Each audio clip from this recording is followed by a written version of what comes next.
presents, live in its 28th year, the Professional Bowlers Tour. Today from Fresno, California's Cedar Lanes, it's the $125,000 Fresno Open. In our first match, the 1986 PBA Player of the Year, Walter Ray Williams Jr. of Stockton, California, will face Winston-Salem, North Carolina's Curtis Odom, who has yet to win a PBA championship. In the next game, we'll see the 1986 PBA Rookie of the Year, Marc McDowell. In the semifinal game, Amleto Monacelli of Venezuela is trying to win his third title. And our tournament leader, Tony Marrese of Hilton Head Island, South Carolina, is hoping for his first PBA win. That's our field of five on today's Professional Bowlers Spring Tour telecast.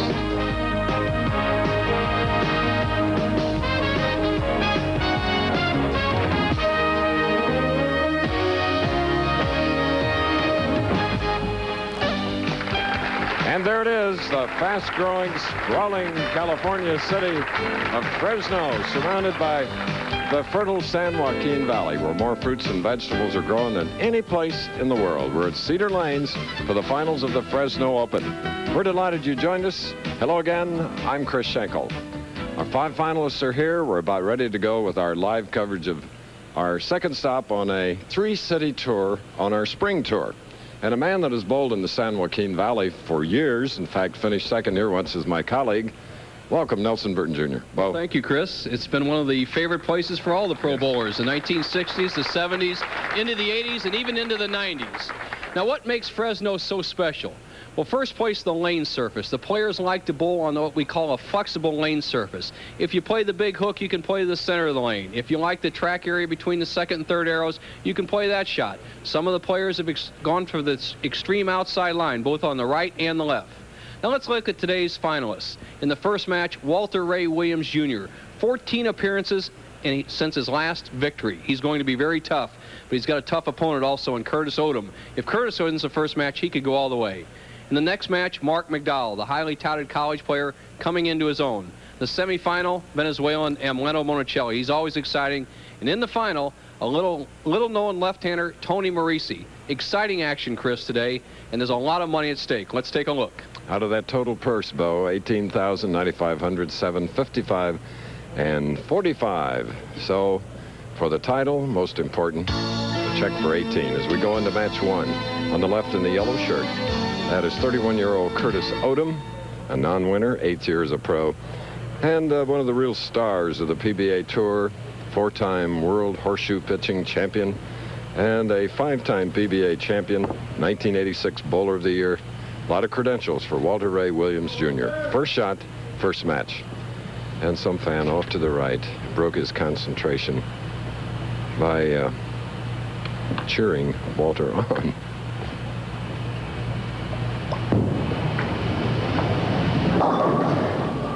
He had a lot of high hits practicing, Bo, and here he's left to 610. Well, it's hard to say really what they're going to shoot on the championship pair, Chris. They only practiced about a half an hour. Most of the players decided that because it was a real warm day here and the environment, that they just take a little warm-up. So we'll kind of watch what's happening as the first game unfolds. So Walter marks with a spare here in front of a capacity standing room only crowd at Cedar Lanes in Fresno. Curtis Odom now, his second telecast ever, and both coming here in 1989.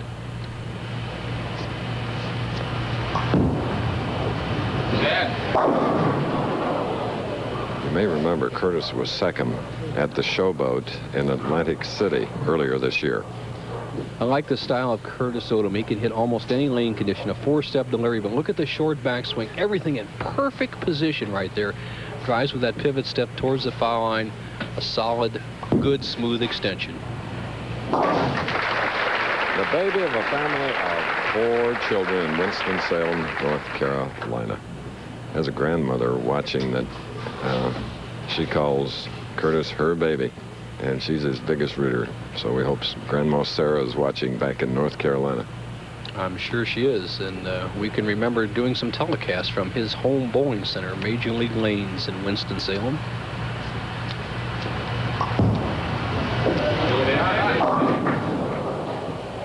So still faced with a problem, but it's early in the game, and the tension, pressure is on, and here we have a 3-6, 9-10. Tough shot for Curtis.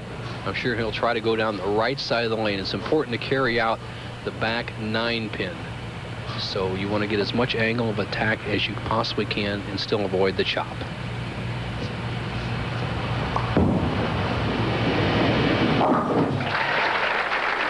That'll release a lot of tension. As you remember, he's looking for his first PBA victory after a lot of regional titles. He's bowled in tons of regionals all through the South.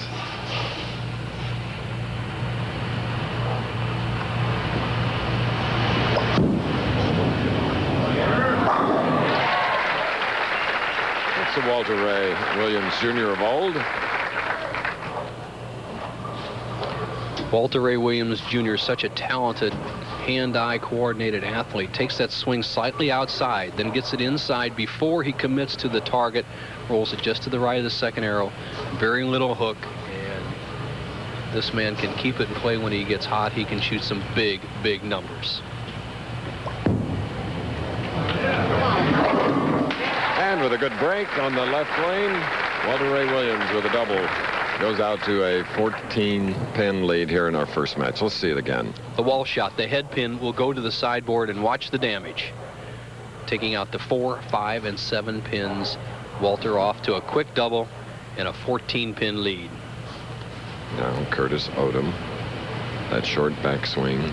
Spare up, third frame. All right.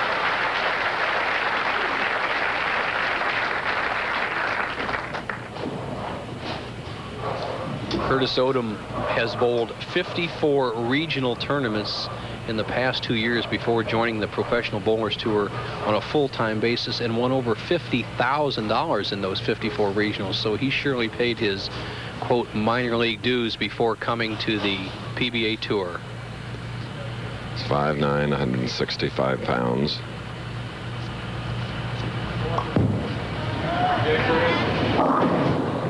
And now he'll have to cover the 3-6-10.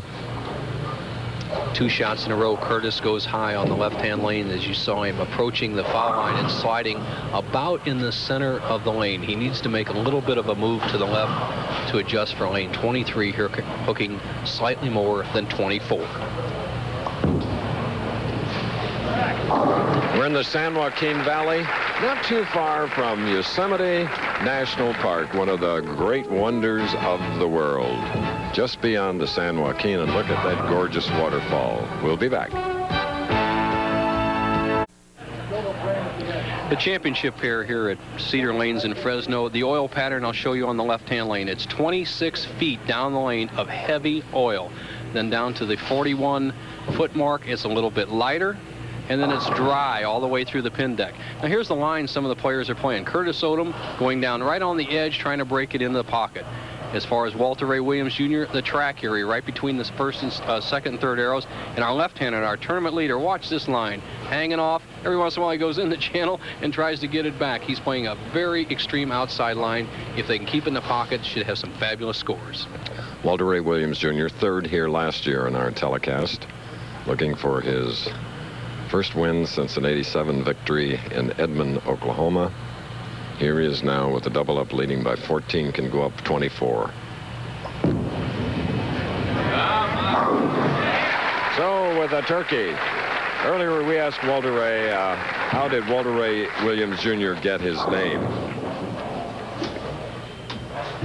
My grandfather's Walter Whitman Williams. My grandmother's Hazel Ray Williams. They named my father Walter Ray Williams, but he always went by Ray because my grandfather went by Walter, and their oldest son, me, got Walter Ray Williams Jr., and they like the name Walter Ray, so they've always called me Walter Ray. Okay, we call him Deadeye. And seniors in the audience. I lost it, but the high hit, I think it's everything but the 6 pin. He's a delightful guy. I always call him the Errol Flynn of the professional bowling circuit. Good-looking, mild-mannered, a delight to be around. True, and one of the excellent competitors. When you bowl against Walter Ray Williams in the match game competition, whether it be the top 24 or in the position of the championship round, you're always against a tough customer.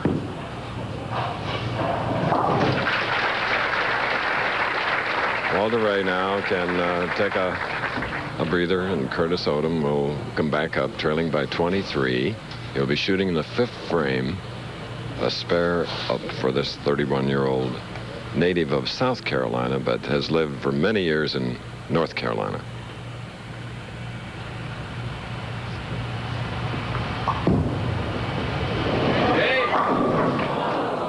Thought he had them all, the 10. Boy, he liked that shot when he released it. He sent it out wide to the extreme outside line. And when he saw the ball breaking back very sharply in the pocket, usually indicates that you're going to smash all 10 pins. Not to be for Curtis, as he can't quite get a break in the early going, has left the 10 pin. Well, consistency. Earlier we asked Curtis how he thought whether it was more difficult for a black athlete to make it as a pro. Well, I feel that it's difficult for anyone really to make it into the professional bowling tour, but with the blacks, it's a little more difficult because of the fact there's not that many role models. You have George Branham III and Rod Pasteur who've been doing real well, and it gives a lot of the black bowlers someone to look up to, but hopefully that's changing right now. The last black to win one of our PBA events, George Branham III. Just elusive 1-3 pocket for Curtis thus far. And you don't like to see that reaction from a player. He thought he had made the proper adjustment for the strike line. It has the ball. It looks pretty good, about 10 feet away from the pins. All of a sudden, the sharp left-hand break avoids the 4-6-10 split. Ends up with the 6-10 spare. He needs to make an adjustment. Okay, other finishers here. Mike Albee, the leading money winner for a season all-time, finished 84th. The defending champion, Pete McCordick, 94th, and Marshall Holman, 141st. Not good. No.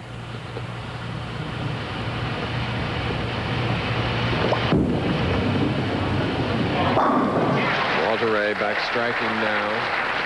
He just joined us. Took a pretty good lead with a turkey early in this game, as you now see graphically. And there he is, hoping to double again. What a crowd. Walter, who hasn't won in his last 14 appearances in the championship round, has really been unlucky. His last 4 losses have been 235, 218, 234, 223, all losses. And now Walter Ray, his 4th telecast of the year, leads by 36 pins. This is where they discovered gold, and look at the beautiful stream and mountains. Oh, Yosemite. While we're away, this man, Curtis Odom, left a 10 pin, marked with a spare in the 7th. Down the left lane, 8th frame, trailing by 37 against Walter Ray Williams, Jr. Oh, yes. And that overhead shot, Chris, you could see the adjustment that Curtis Odom had made on the left-hand lane. He had been high, 3-6 combination every single shot. And when you saw his feet move about 10 boards to the left from that overhead camera, he gets the ball in the thin area of the pocket and just rips them out. Now he can press Walter Ray Williams, Jr., who does have a 37-pin lead, 8th frame. From not so far away, Stockton on the left, one of his twin brothers, Jonathan, a horseshoe pitcher, and his dad, Ray Williams. Jonathan made an interesting point. He said he was about an 80% horseshoe pitcher at 40 feet, but at the professional level where Walter Ray plays, from 30 feet he was 80%, and the pros play at 40 feet. He had a lot of trouble. Now, you see the overhead. You'll see the line that Walter Ray is playing. He's playing a much straighter shot, and he'll slide to the left-hand part of the approach out near the right channel. He could lock up the match with this shot.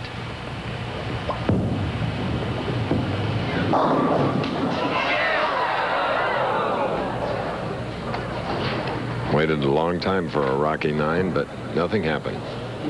9th frame with a lock in hand. He sends the ball high. The 2-pin comes off the sideboard, knocks off the 4, but does not carry out the 9. Walter Ray would be going at a 2:38 pace. The best Curtis Odom can do is 2:22. I mentioned earlier, Walter Ray four-time world champion. He is pitching horseshoes better than he's bowling. He told me thus far this year he's been in 4 matches. He's won 3 and finished second once. Not bad. That is good record. And pitches tomorrow, as a matter of fact. And hopefully he will do well. Now, Curtis Odom absolutely must strike on the next 3 shots to have any chance. 9th frame.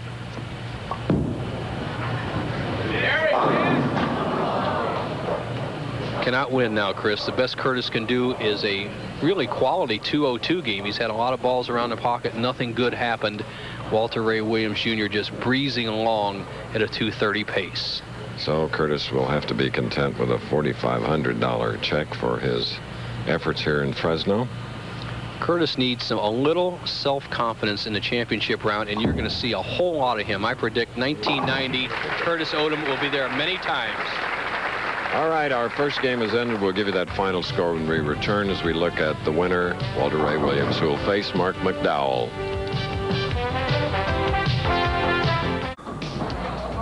Spectators at Cedar Lanes in Fresno, California. Happy people here because they love living in a great climate in the San Joaquin Valley. Walter Ray Williams Jr. with 7 strikes, defeating Curtis Odom 237 to 187. Next up, Marc McDowell. Next week, we'll present the $25,000 first prize and a beautiful crystal trophy to the winner of the $50,000 Budweiser Kingpen Standings.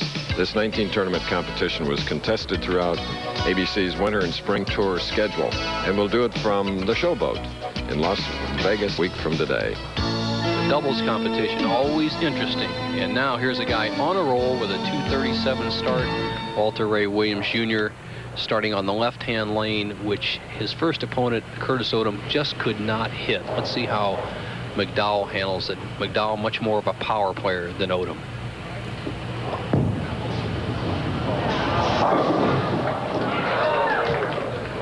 Gooden tripped the 4. 237, 187. Walter Ray with 7 strikes. Walter Ray Williams Jr., you see him coming up the right side of the approach, just misses fouling by about an inch. It's amazing that players can go that close to the line and never slide over. Consistency on the part of Walter Ray Williams. Now we get a look at 26-year-old Marc McDowell, a West Texas State University product. He's had 3 seconds on the tour.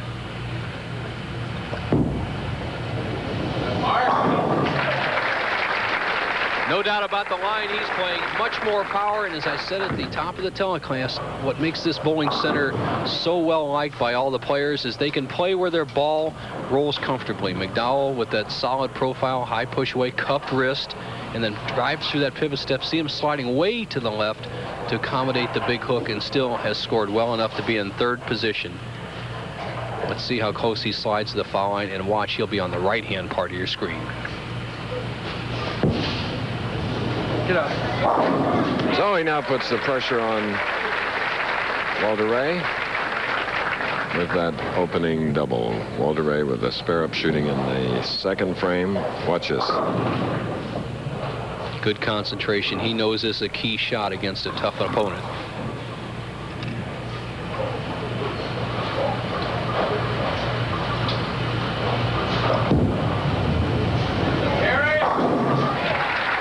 Walter Ray had 7 of those in his first game victory. Walter Ray with a Bachelor of Science degree from Cal Poly, or sorry, a degree in physics from Cal Poly. Can even the match if he can strike on the left-hand lane. He either needs to add a little speed to make that ball hold or move a little to the left. He goes for the speed.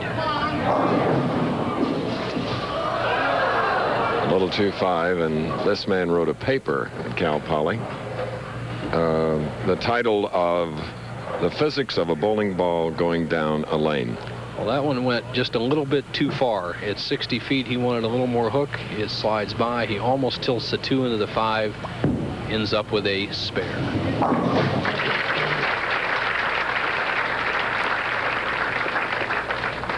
Okay, now another look at 5'8" Marc McDowell. 160-pound fine athlete, walk-on field goal kicker, once at the University of Wisconsin.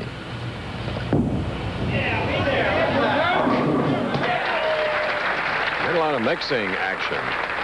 We asked Marc earlier, how has college prepared you for the PBA Tour?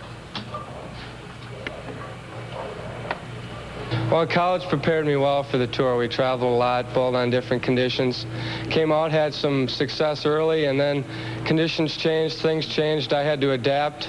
I feel like I've adjusted and become a lot more versatile player, and I'm ready to win today. And this is the best I've seen him in a singles event. He was close in the doubles with his partner, Dick Weber. After a three-bagger, he is left to 2-4-5. Gets the plaudits of the crowd here. Meanwhile, Amleto Monacelli practicing off to our right. We have a foul judge this week, Chris, because there he is, Randy Stoughton with the PBA sitting to the side. He judges whether a player goes over the foul line. We had to turn the foul lights off because they were intertied with the automatic scorers. Oh, and he just did catch the left side of the two. This is a fertile valley. Among the fruits that are grown here, peaches. Harvest soon. We got to come back for that. Well, Joe Lasisi may be undefeated, but he is fighting a very capable light heavyweight champion named Virgil Hill on Wide World of Sports following us. Virgil, one of my favorite guys from Clinton, Missouri, near the Lake of the Ozarks, and nicknamed Quicksilver. How could he lose to a guy with no nickname at all? Joe Lasisi, no nickname. All right, Walter Ray getting his second strike. That one coming in the fourth frame. Jonathan, his brother, and Dad Ray watching, leading, or trailing rather, by 17, can cut it to 7.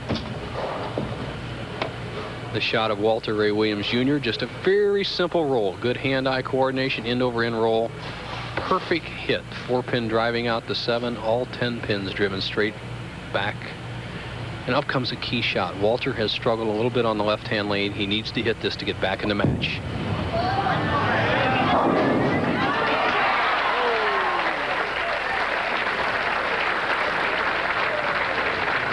And now McDowell with a spare up will be shooting in the 5th frame. Watch the action of the 5-pin. The ball hits the 1-3, drives the 5 over into the 7. The perfect amount of power. You don't want much more than that, just enough to initiate the pin action. And Walter Ray is right back in the match. Now McDowell. And then he's faced with this, the 3, 6, 7, 10. It's amazing what happens to your stroke when your opponent puts a little pressure on you. For Marc McDowell, he needs to get the ball over in the 3-6 zone and then drive that 3-pin over into the 7. Needs this to maintain the lead.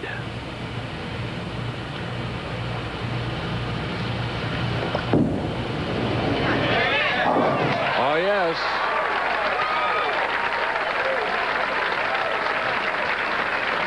Made of the right stuff on that shot. Big shot across the lane. The 3-pin goes and just scissors out the 7. McDowell keeps the pressure on the very tough Walter Ray Williams Jr. And through 5 frames, Marc McDowell has just a 3-pin lead, and the match is now on, Chris. The last 5 frames will determine the winner.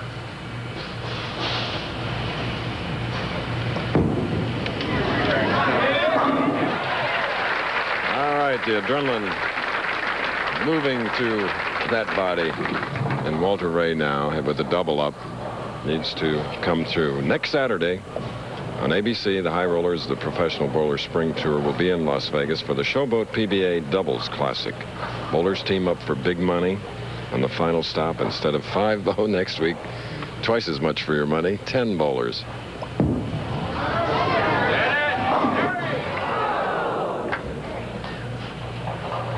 Walter trying to go for a double to increase his lead to, or cut the lead of McDowell down to 7 pins, leaves the soft 10.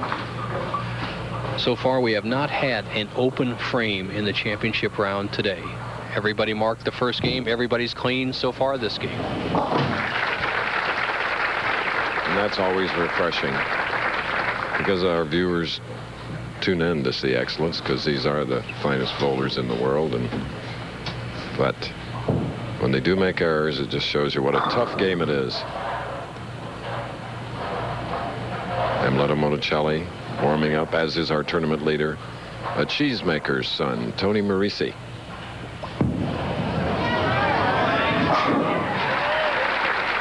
Boy, that was convincing. Walter Ray Williams. We'll be back for more of our second game. The Fresno area is famous.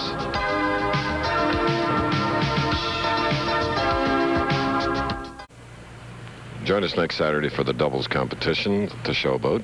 Tony Marrese back on our telecast as the tournament leader, the only lefty in the field of 5. Playing the extreme outside line. Now Marc McDowell leading by 4, strike up in the 6th, can extend that lead to 14 with a double here in the 7th.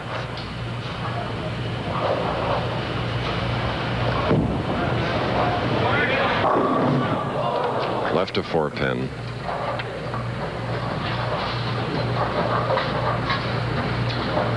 Nobody has gotten a good break on a high hit. They've left the 4 pin or the 9 pin. Every time a player has gone high, in order to get a big string, looks like you need to be able to trip out that 4. The 2 goes around, just takes out the 7. And Marc McDowell, keeping the ball in play, will lead by 4 pins. You know, Bo, seeing that track, I want to remind everybody that the greatest spectacle in racing, live right here on ABC tomorrow. I went to practice on Thursday, and what speed, what great cars and drivers. And we're in Fresno, where Johnny Boyd used to come in. He was a great racer. But Billy Vukovich III, in line of the Vukoviches that have been at the track, is in car number 81, and just in front of him in the 9th row is Kevin Cogan, whose dad owns Gable House, where we do a telecast each year. Down in Torrance. Good luck to him. Strike for Marc McDowell. And incidentally, Billy Vukovich III's grandfather won Indy twice, back-to-back. And then the next year in '55 was killed in a crash. Wow. Marc McDowell with that extreme inside line, hits the 1-3 light, then just saws that 5 pin out. Carries a strike, has a 4 pin lead, but Walter Ray Williams Jr. can change that here with a strike in the 8th. Left to 10 to his disappointment. Nelson's bowling tip of the week will be on accuracy today. I think one of the best all-around tips we give, Chris. It gives somebody an idea on how to line up to their target with their shoulder and what pitfalls they fall into to misdirect the bowling ball. Good tip for all of the game.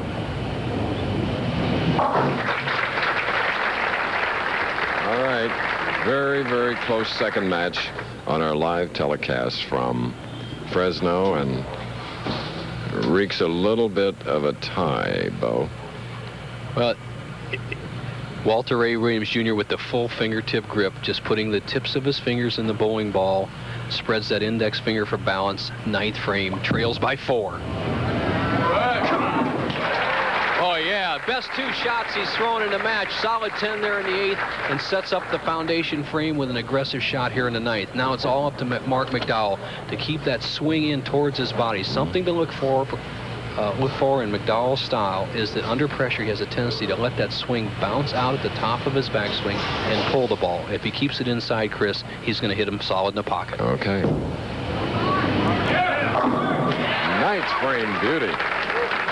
And stayed inside with that shot all the way as he's put himself in a position where he can shut out Walter Ray, and he knows he's throwing this perfect. Now as the 10th frame comes up, McDowell going at a 223 pace, Walter Ray Williams Jr. a possible 229. It's still the man who could perform here in the 10th.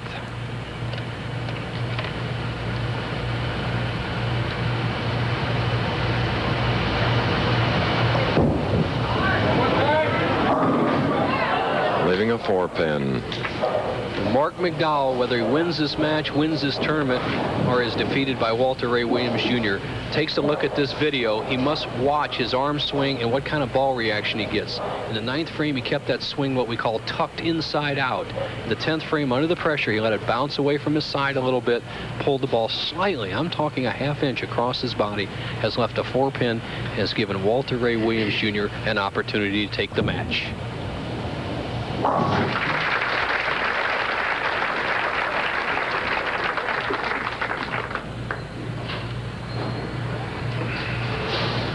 Walter Ray contemplating. Needs 2 strikes.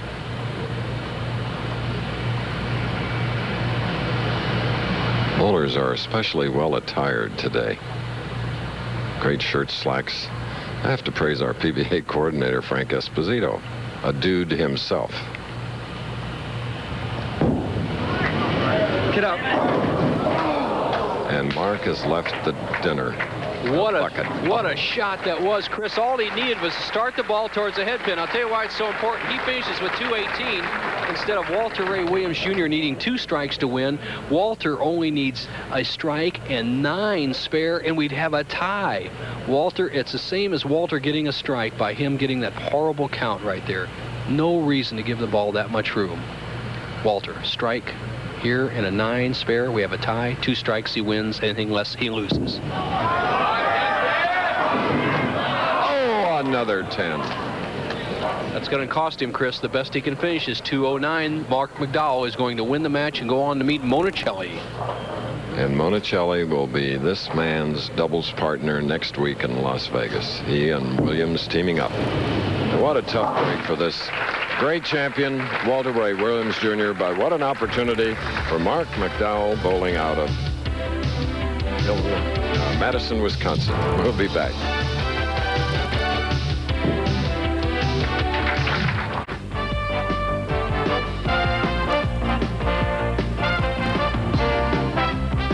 Bo Burton's Bowling Tip of the Week is brought to you by Kellogg's, where you can get a taste for the healthy life.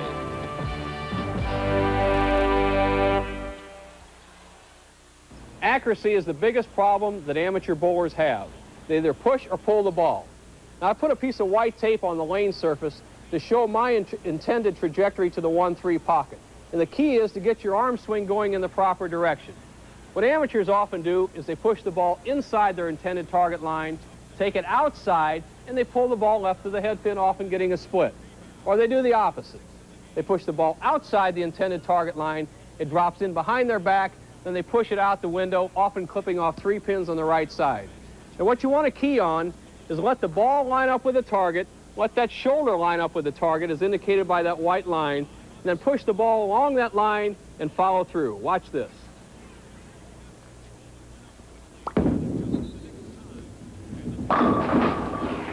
There you go. Accuracy is 95% of the game.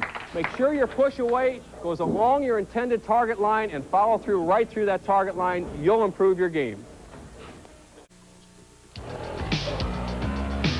So there we have our second winner, and this time it's Marc McDowell eliminating Walter Ray Williams Jr. 218, 209 with 6 strikes. We're at Cedar Lanes, a house of 40 lanes.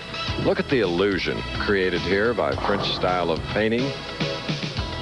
There it is, deceiving to the eye. It looks like this place is mammoth, at least 100 lanes, but there are only 40 here. I like it.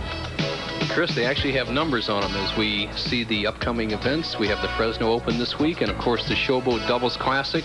We have players like Albee and Cook together. Should be an exciting, exciting match. Now we take a look at 6 through 24. This week a field of 155 players, an excellent field, 200 game average, 207 needed to make the top 24. We paid 53 spots. Here's some of the other players. 2 national champions, Kreitz and Peterson. 300-man Benoit, James Miller, 9th place. Sam Macarone, Tony Westlake, who made the championship round in the A&W Classic last week. Ron Bell, the slim Ron Bell, Just Stayrook. Kent Wagner, wife is the Woman Poller of the Year. Mark Baker getting married in November. Ron Palombi Jr., David Husted, always steady. Mike Miller, 18th. Corey Groth. Billy Young Jr., Paul Renteria. 21st, Art Trask, a local favorite here, Rowdy Morrow from St. Louis. And 24th place, good buddy of ours, Joe Berardi. That rounds out the top 24, Chris. An exciting semifinal match coming right up. And the trophy you saw goes along with the $18,000 winner's prize here in the Fresno Open with a victory over Walter Ray, 218 to 209. McDowell shoots first. And as Walter Ray was robbed with a 10, that's the way Marc opens the game. You know, Chris, we haven't kept track, and myself, I should be the one, over 15 years of the carry percentage seems to be getting lower and lower and lower on the Professional Bowlers Tour.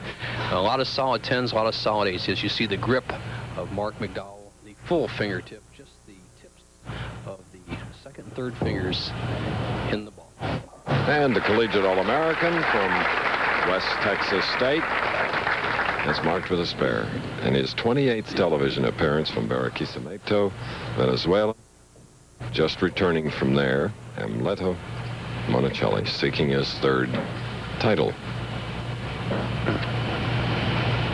5th telecast of this year, equaling Mike Alby's performance. Impressive.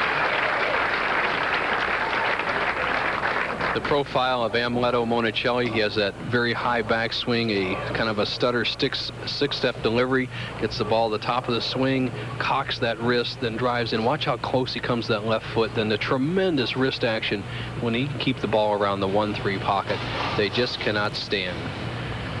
Teresa, his recent bride, also from Venezuela, very tense.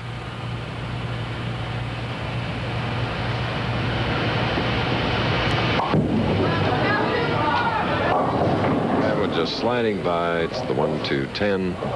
Just lost the ball at the bottom of the swing. When you snap your wrist as hard as Amleto snaps his, you must have a good grip on the bowling ball. It just slipped off, slides by, leaves the 1-2-10, needs to get the ball to the left of the head pin, drive that head pin right over into the 10. And here's what happens. Slides by, a very makeable spare. Last moment. Breaking way too much.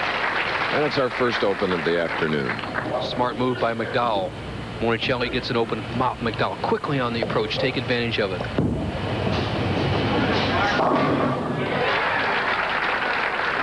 Striking the second for the winner of the second game, McDowell. Wide World, a light heavyweight championship bout. Virgil Hill, the champion. Another title defense. He's a busy champion, and that's good. Joe Lasisi is his opponent. Be good to hear my fellow St. Louis and Dan Deerdorf and Alex Walu calling the action in that match. Should be a good one. Now, that extreme inside line of Marc McDowell. Watch how close he comes to the foul line.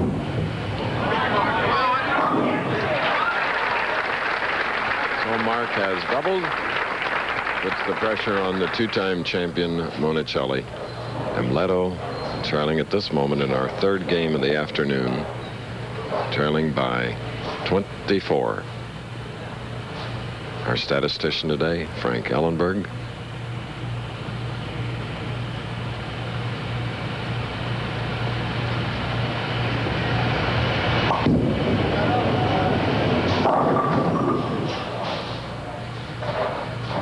A lonely 2.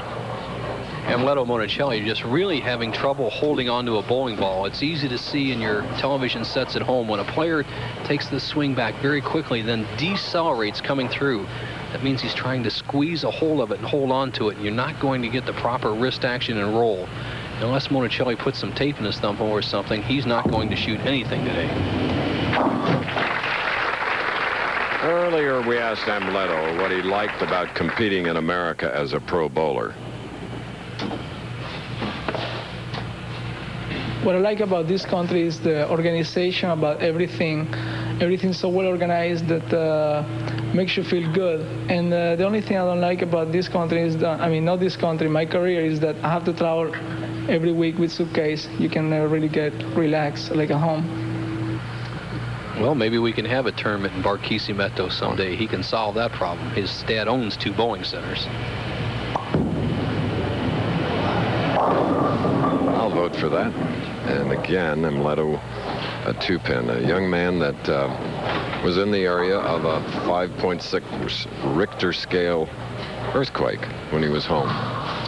Said it just rocked him for about 10 seconds. And he's going to get rocked by Marc McDowell here if he doesn't make an adjustment after the next little break. He needs to get that thumb hole tightened up to put some pressure on Marc McDowell with some good shots. We're at Cedar Lanes in Fresno, not too far from Yosemite, but in the San Joaquin Valley. Those are almonds inside the shell. Harvest a little bit later. Aren't they delicious? Ooh. Indy tomorrow, and today, live, the owner, Spalding Wathen, and Shelley Cox, the general manager. 2 classy people. Marc McDowell, 25-pin lead, looks as sharp as ever, can extend to 35 pins, 4th frame.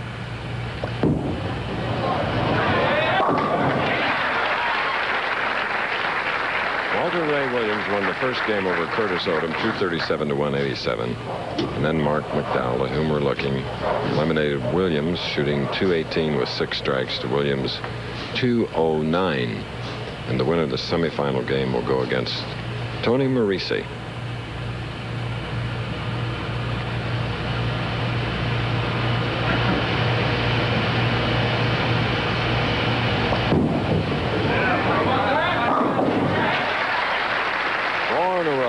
Best string thus far this afternoon.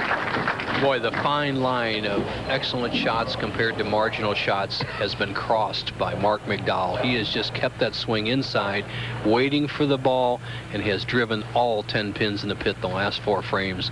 Monacelli is floundering. He needs to just reach back and go for it all. He can't take a chance on even waiting around for McDowell to falter.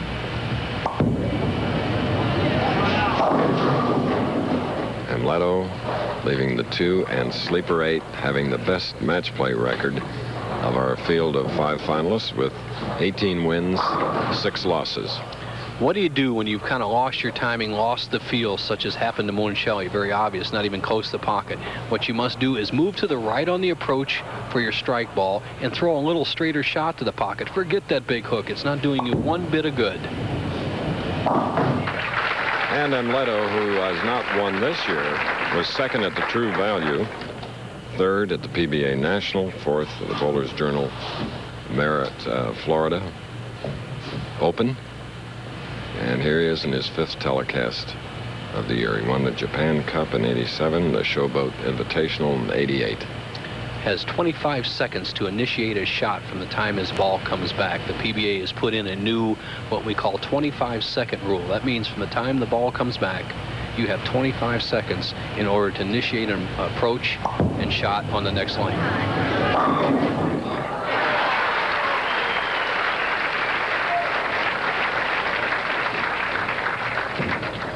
Amleto.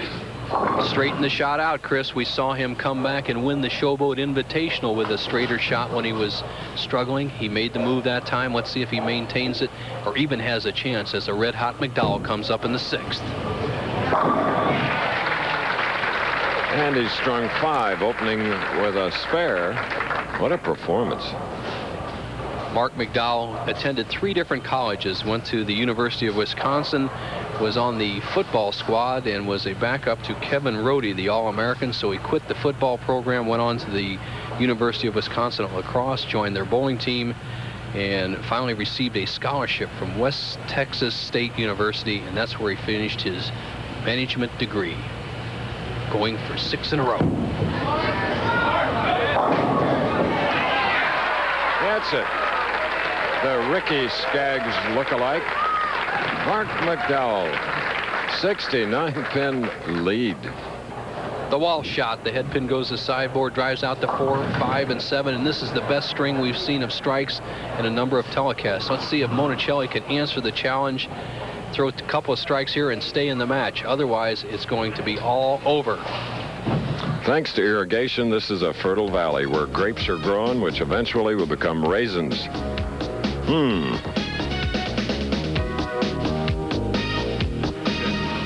Excellent. Yes, a change of pace next week. Doubles competition. Getting back to the showboat lanes and seeing Frank Modica and visiting the city with no clocks. Must time for Monacelli. The best he can shoot is 233. McDowell going at a 240 pace. Monacelli in arrears by 67 pins.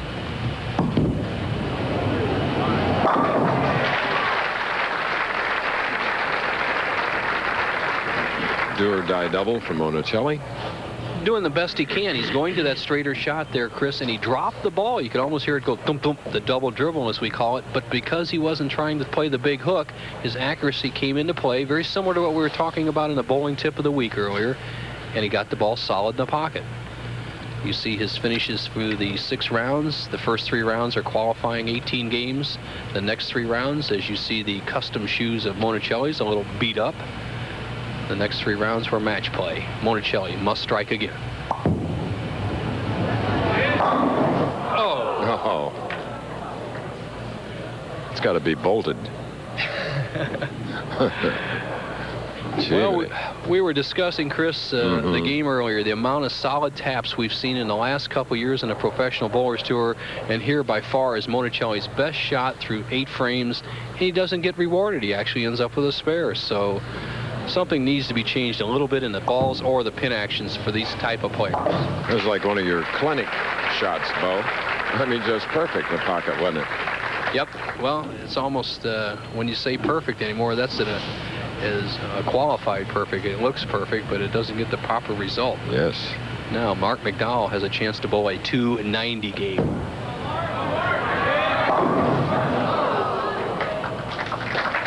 Marc getting recognition. A man on this championship pair in 2 match games averaged 223, 14 and 10, 1 loss record during match play competition. That pinfall made possible by the shot of a practicing tournament leader, Tony Marrese.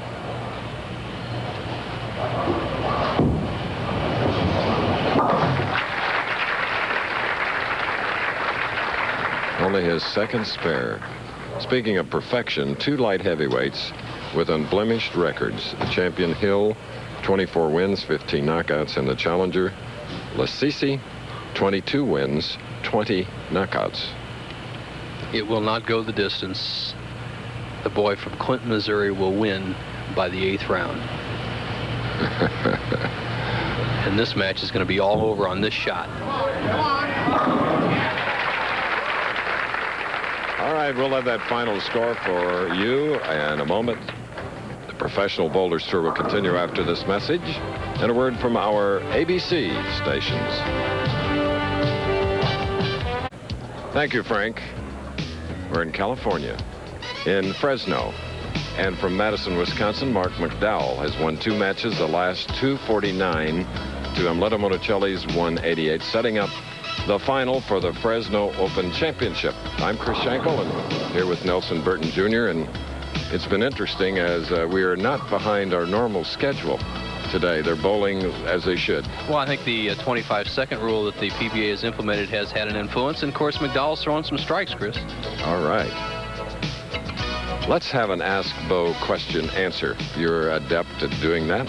All right, partner. This question has been written in by many people, and it comes to this simply. Do the players get any practice before the championship round on television?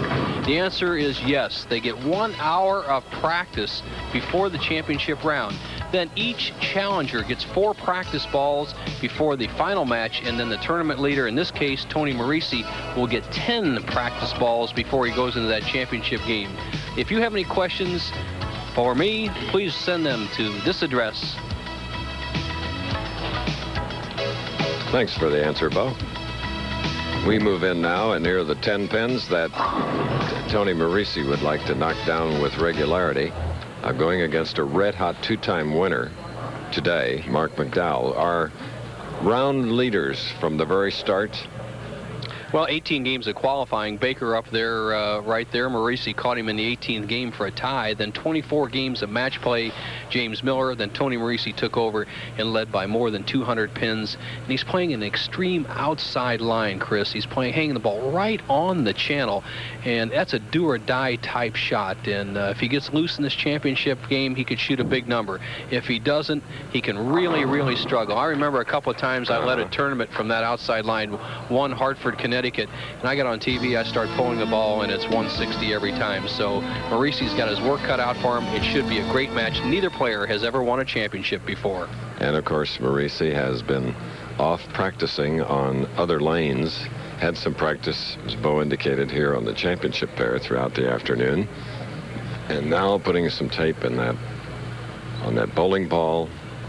He is getting ready. Release a little tension. Bowling out of Hilton Head, South Carolina, but he is from Lamira, Wisconsin.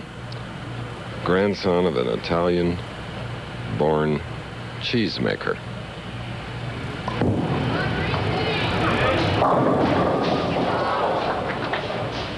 So he's greeted by that single pin.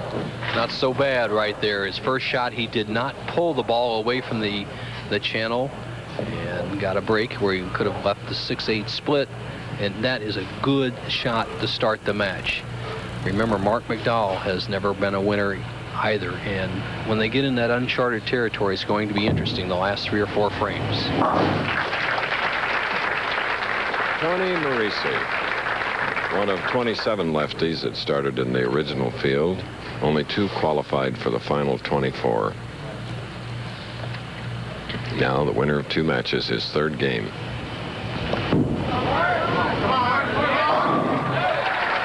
Impressive. Well, that shot that our director Larry Cam brings you there on the right-hand lane just showed how well Marc McDowell is keeping his swing inside. He has such good body positions. When he keeps that swing inside, the ball is going to hit dead solid in the pocket. And we can watch for it during the match, especially if he gets under a lot of pressure or sees the finish line too early and starts letting that swing bounce out. He'll start cutting up high into the nose.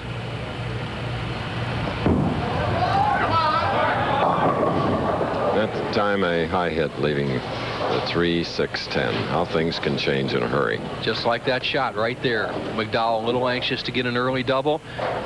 The backswing comes inside, then bounces out on the downswing. He goes high, leaving the 3-6-10 spare. And that swing must stay inside on all shots because his mind and body are geared for an inside-out swing. When he cuts across it, trouble. Okay. Championship match is underway in Fresno.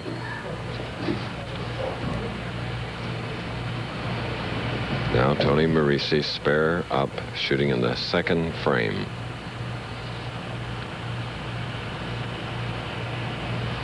Fourth at the Fairlanes Open in Baltimore. And a 7-pin. 2 good shots by Marrese to start the match. He left the 8-pin on the left-hand lane, and here the 7-pin. Now watch Marrese. He has the same problem that McDowell has. He gets the swing inside. Now if he keeps it inside, he'll be right around the target line. See, he cuts across it just a little bit, but you can get away with that outside-in swing or inside-out swing from the extreme outside line.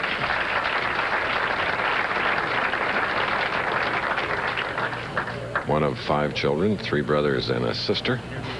His parents, Ann and Frank Jr., his family were on the site in Baltimore the last time he was on TV. They're watching back in Wisconsin today.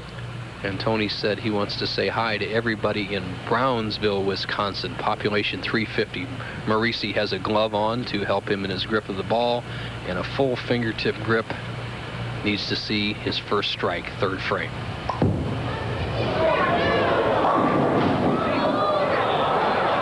Another 7.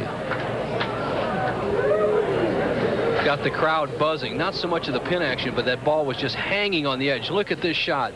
The ball seems to be defying the law of gravity, but that's the kind of shot that Marrese played to get to the #1 position.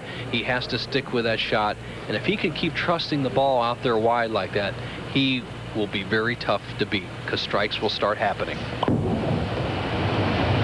All kinds of risks in every sport. Bowling, it's that hanging on the channel.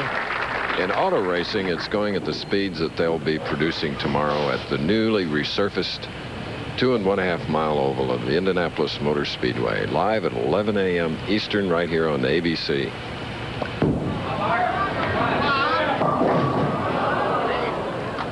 Mark says, what happened? Mark, if you can see your backswing, son, and I know you're going to watch this tape, you can become one of the best bowlers on the tour if you can correct that habit of an erratic backswing. As you see him, needs to get the ball over in the 1-2-4 zone, drive that head pin into the sideboard or into the 10 to convert the spare. If he doesn't convert, he'll be behind by at least 10 pins.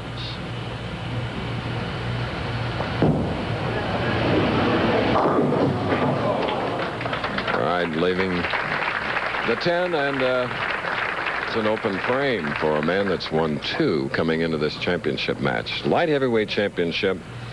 In addition to the Hill-Lassisi fight, it'll be an interview with Sugar Ray Leonard, Thomas Hearns, on their upcoming fight, a live interview with those 2 good punchers.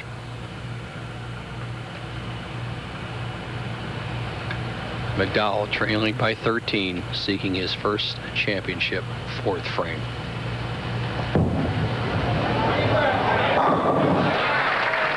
The great ones respond after an error with strikes like that, now trailing by 13. More after this.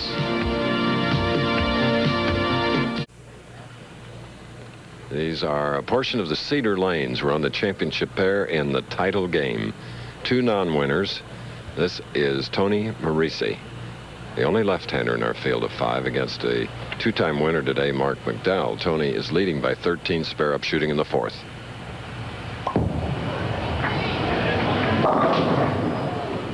High hit, 4-7.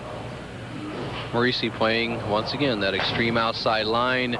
He needs to get his follow through going along the intended target line. Once again, we're backing up to the bowling tip of the week. There's an old saying that my golf pro that teaches me, Duke Nichols, told me that the follow through is really an extension of a body's intention. So you have to get it going along the target line. Boy, it's obvious to me, Bo, that your intentions are to get better in golf. Look out, America. He's had some channel shots earlier this week. We asked him earlier if they would affect his play this afternoon. Well, first of all, it did enter my mind, but I'm going to have to block it out. First of all, the approaches are very slick, and I'm not the type of player that likes slick approaches. I don't slide a whole lot. And when I'm playing that close to the gutter, occasionally, if my timing is a little bit off, it's going to fall off into the gutter.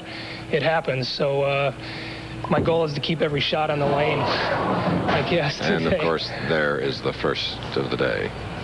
And you know what, though? If he can keep trusting that ball out there, he has a chance to win the match. You live and die by what got you there. He plays that extreme outside line. It's difficult to play under pressure. You see that follow-through. Once again, we talk about the follow-through. You see the follow-through go to the left, way out. He forced the ball way to the left. The follow-through directed the arm swing too wide.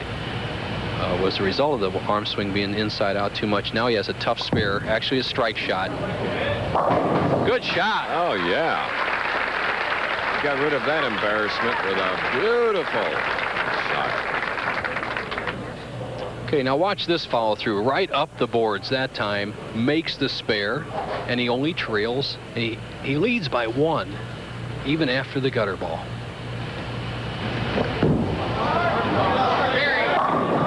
With that double, it's 11-pin lead now by Marc McDowell. Interesting, 2 non-winners on the PBA Tour. 6-year-old Marc McDowell and 28-year-old Tony Marrese. Chris, the Indianapolis 500 in your home state. Mm-hmm. Rick Mears on the pole, but right. Pick a winner. Does that make him a lock winner? There's 500 miles to go? No, not really. I like the person on the outside of the front row. His name is Emerson Fittipaldi. But I'm rooting for Kevin Kogan, A.J. Foyt. A lot of great drivers. I'm rooting that they all finish safely. Looking forward to that, as McDowell was looking forward to that third consecutive strike. He's averaging 233.5 coming into this final game, and has now put Tony Marrese behind by 19 pins. Marrese has not, as of yet, gotten a strike. 6th frame.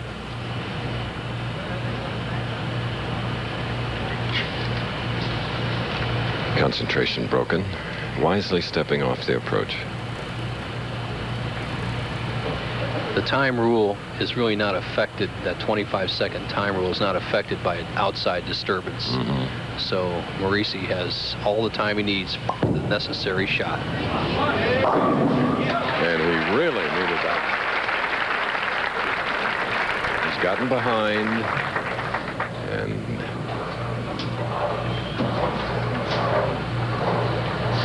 he's got to like this. 3-pin goes to sideboard, trips out the 6 and 10. He's right back in the match. Now, he had 1 in the gutter in the 5th frame on this lane. He needs a strike to get the match down to just 9 pins. Biggest shot of his career.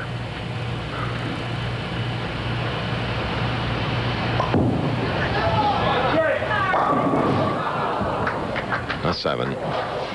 You're just not supposed to get tapped when you throw a quality ball like that from an extreme outside line. 16 pounds, urethane, great angle of attack to the 1-3, Chris. They're supposed to go down. What can we do to correct it? Well, you can buy a pin manufacturing company, and I can buy a bowling ball company, and both probably go broke, but it would sure solve some of the problems. Okay.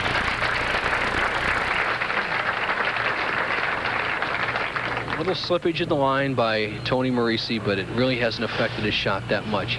Even though he's only bowling a 186 pace, he's been around the pocket and filled all the frames. Now for McDowell, he can grab the bull by the horns and just take a commanding lead. He's never been here before. And he gets 4 in a row.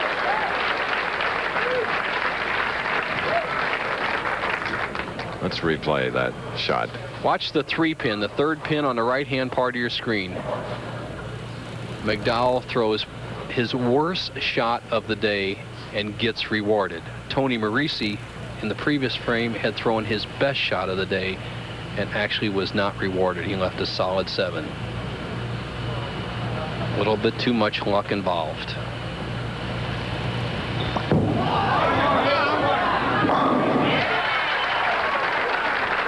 Equaling an earlier performance of a 5-bagger, Marc McDowell, Madison, Wisconsin. Tony Marrese taking a re-rack. As you see the 5th strike in a row of Marc McDowell, he can see the finish line. He knows victory is within his grasp. And another rule change by the PBA, which I think is really excellent, Chris, in working towards the perfect rule. They've changed it down to just 2 re-racks per game. Ideally, I think that we could play by the rub of the green. No re-racks. They're headed that way. Now, Marrese, 8th frame.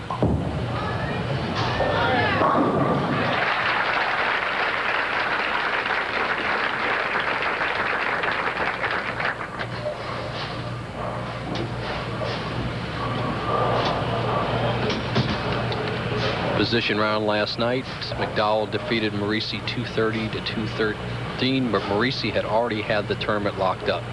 But as he comes up trailing by 39 pins in the 9th frame, he has to strike. Without a strike, he cannot win the Fresno Open 1989.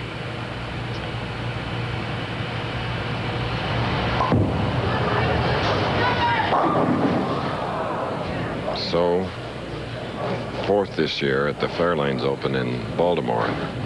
He's going to better that today, of course. Tentative look on his face. He knows he has to have a strike. Too bad. Best he can roll is 199. Who just joined us. Walter Ray Williams defeated Curtis Open 237 to 187. And this man, McDowell, defeated Williams 218 to 209. then dominated Monacelli 249 to 188.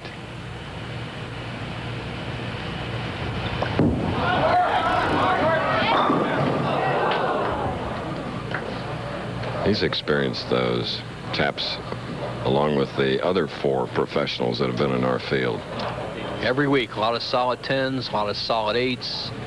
And what we haven't seen this summer so far is this solid 9. That's really an almost inexcusable strike. But McDowell, our tap, but McDowell is on his way to his first victory. He'll be in the 220s if he can mark in the 9th and 10th frames, where he's only going at a 186 pace. I remember when I first met Marc McDowell, Chris, it was 1985. I was doing an exhibition in Madison, Wisconsin. They marched out this young college student, and I said, whoa, this is a little too tough for an exhibition match. And right there on the spot, he got a sponsor who is, I'm sure, happy with the relationship. He's been on the Professional Bowlers Tour and just keeps getting better and better. And he has a chance for a victory lap here. He has it locked up, 10th frame. Once kicked a 48-yard field goal for the University of Wisconsin Badgers. And now today, realizing his best performance as a professional bowler, first time ever winner. What a milestone for Marc McDowell of Madison, Wisconsin. We'll give you that final score when we return. We'll be talking to Marc as well following this.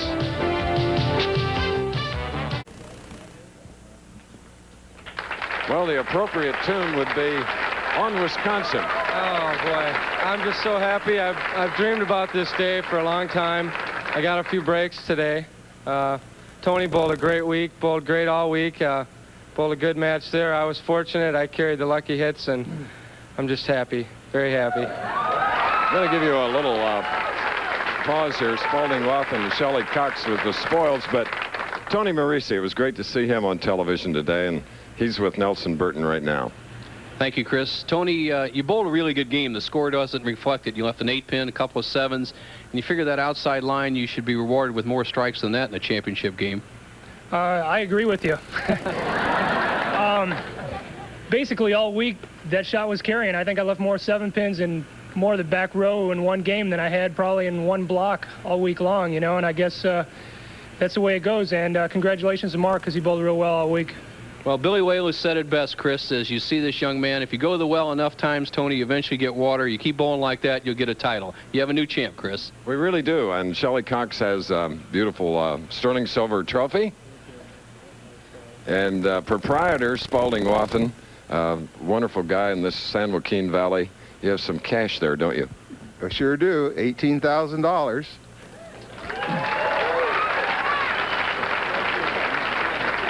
That's probably more thrilling than kicking a 48-yard field goal, isn't it?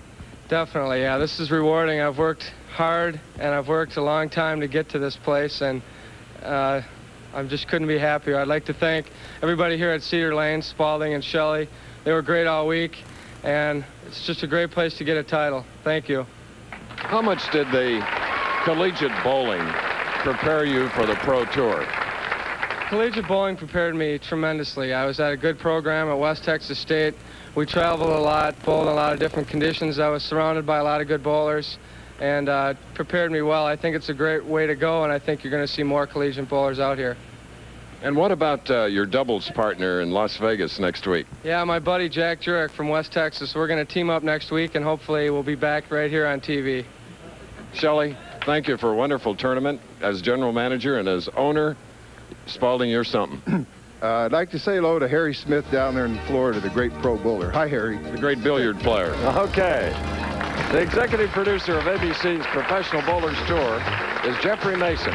Today's telecast was produced by Carol Letty, directed by Larry Camp, technical director Les Weiss, associate director David Kiviat. Now, this is Chris Schenkel along with Nelson Burton Jr. saying so long from the San Joaquin Valley in Fresno, California.